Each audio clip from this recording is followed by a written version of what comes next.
जय हिंद दोस्तों। आपको थंबनेल देख के ही पता चल गया होगा कि हम किस वीरांगना के बारे में बात करने वाले हैं। तो जी हाँ दोस्तों, आज हम चौटा वंश की रानी अबक्का के बारे में बात करने वाले हैं।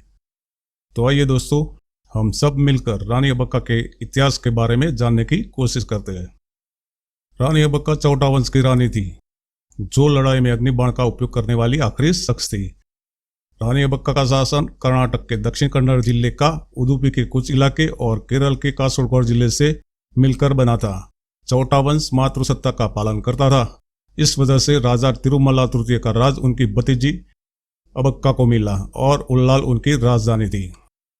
रानी अबक्का को भारत की पहली महिला स्वतंत्रता सेनानी माना जाता है। रानी शुरू से ही तेज तर्रार थी और कूटनीति शासन की अच्छी समझ भी थी।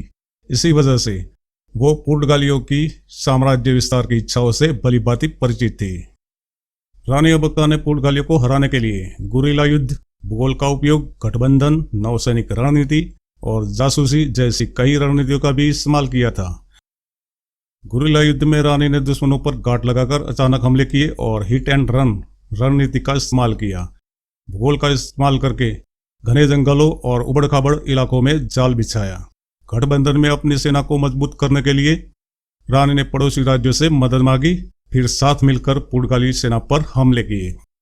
आपको बता दें कि रानी की सेना ताकतवर तो थी ही, साथ में वे वेश बदलने में भी माहिर थी। तो इसी जासूसी रणनीति को अपनाकर रानी के सैनिकों ने व्यापारियों का वेश बनाकर किले में घुसकर किले के दीवारें तोड़ दिया करते थे। तो इसी तरह की रणनीतियों से पुर्तगालियों की सेना को कई बार हराया था। तो इसके लिए एक लाइक तो बनती है दोस्तों, और इस भारत भूमि की ऐसी महान वीरांगना के लिए कमेंट में जय हिंद लिखिए, और हमारी वीडियो अच्छी लगे तो सब्सक्राइब कर दीजिए, जिससे हमें मोटिवेशन मिले ऐसी वीडियो बनाने के लिए।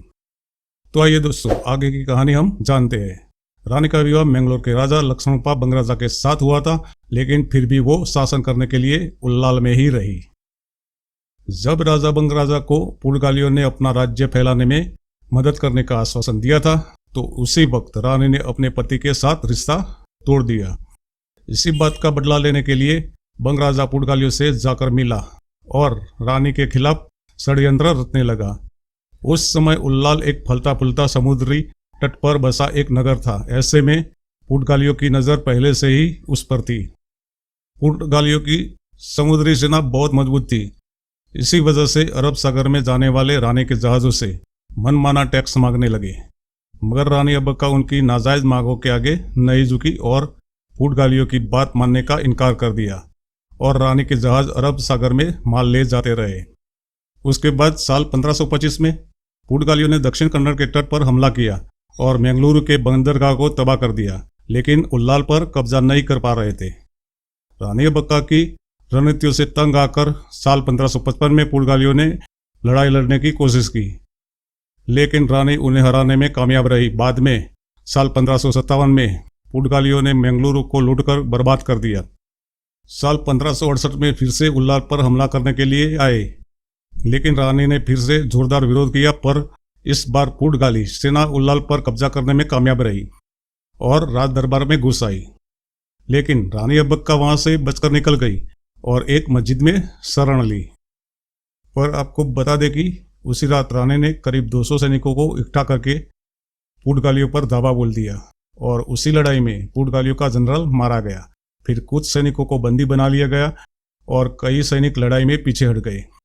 उसके बाद रानी अबक्का ने अपने साथियों के साथ मिलकर पुर्तगालियों को मैंगलोर का किला छोड़ने पर मजबूर कर दिया। रानी ने पुर्तगालियों से हार न मानने की कसम खा ली थी। पुर्तगाली भी रानी को छोड़ना नहीं चाहते थे। ऐसे में 1581 में 3000 सैनिकों के साथ एंथोनी को उल्लाल पर हमला करने भेजा। उस वक्त रानी मंदिर से लौट रही थी और अचानक हुए हमले से स्थितियां बिगड़ गई। वही रानी के पूर्व पति ने रानी की युद्ध नीतियां, गुप्त रास्ते जैसी अहम जानकारियां पुर्तगालियों को दे दी। इसी बात का फायदा उठाकर पुर्तगालियों ने रानी को बंदी बना लिया। फिर भी रानी ने हार नहीं मानी और जेल में भी लड़ती रही और शहीद हो गई। तो दोस्तों, इतिहास की किताबें भले रानी अबक्का को भूल चुकी हो, लेकिन दक्षिण कन्नड़ के लोक संस्कृति में आज भी जीवित है। आपको बता दें कि 2003 में भारतीय डाक ने रानी अबक्का को समर्पित एक विशेष डाक टिकट जारी किया था। उसके बाद 2009 में भारतीय कोस्ट गार्ड ने रानी के नाम पर भारतीय सीमा की निगरानी करने के लिए ICGS रानी अब्बक्का नाम का जहाज तैनात किया था। दक्षिण कन्नड़ के बंटवार तालुके के एक इतिहास प्रोफेसर ने रानी की स्मृति में एक संग्रहालय भी बनवाया है। तो दोस्तों, ये था रानी अब्बक्का का इतिहास। जय हिंद, वंदे मातरम।